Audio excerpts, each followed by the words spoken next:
पुराने जमाने में एक बादशाह हुआ करता था जो बड़ा जालिम था, अवाम पर बहुत जुल्म करता था। उसने अवाम में ये ऐलान करवाया था कि कोई भी शख्स कुछ भी सदका न करे, अगर किसी ने सदका किया तो मैं उसके हाथ काट दूंगा। एक दिन एक फकीर को बहुत भूख लगी। वो एक घर के दरवाजे पर गया और घर की औरत से कहा, मुझे सख्त भूख लगी है, कुछ खाने को दे दो। औरत ने कहा, मैं तुम्हें खाने को कुछ नहीं दे सकती। क्या तुम्हें मालूम नहीं कि बादशाह ने कितना सख्त ऐलान करवाया है और वो है भी बड़ा जालिम। फकीर ने कहा, आज मुझे भूख ने बहुत सताया हुआ है। फकीर ने मिन्नतें करना शुरू कर दिया तो औरत ने तरस खाकर उसे 2 रोटियां लाकर दे दी। फकीर दुआएं देता हुआ वहां से चला गया। जब बादशाह को इस बात का इल्म हुआ तो उसने फौरन फौजियों को भेजकर उस औरत को बुलवाया और सजा के तौर पर उसके दोनों हाथ कटवा दिए और उसे शहर से भी बाहर निकाल दिया। औरत का एक छोटा सा बच्चा भी था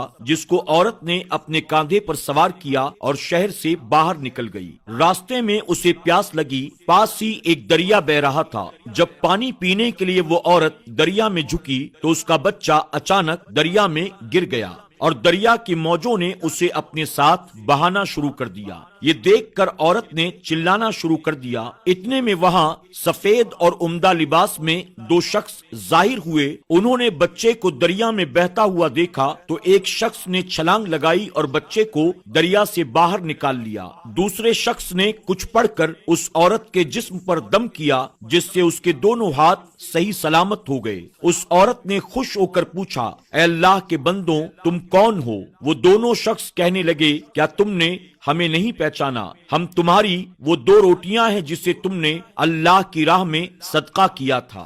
तुम उसी की वजह से मुसीबत में मुब्तला हुई थी और आज उसी की वजह से अल्लाह ने तुम्हें उस मुसीबत से निजात दी है। जब उस बादशाह को इस बात का इल्म हुआ तो उसने कहा, बेशक अल्लाह ने उन रोटियों को फरिश्ता बनाकर उस औरत की मदद के लिए भेज दिया। उसके बाद बादशाह ने ऐलान करवाया कि मेरी रियाया में सबको इजाजत है, जो कोई भी कुछ भी सदका करना चाहते हो वो कर सकते हैं।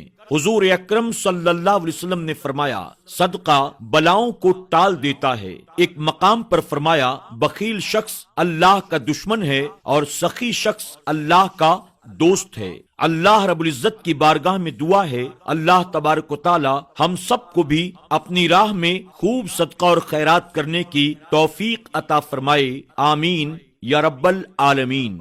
नाज़रीन इकराम, उम्मीद करते हैं कि आज की हमारी ये वीडियो आपको जरूर पसंद आई होगी। हर बार हमारी कोशिश यही होती है कि हम आपके लिए एक ऐसी कहानी लेकर आएं कि जिसको देखने के बाद आपकी सोच और फिक्र बदल जाए, आपकी और हमारी जिंदगी बदल जाए और अल्लाह हमारी दुनिया और आखिरत को भी संवार दे।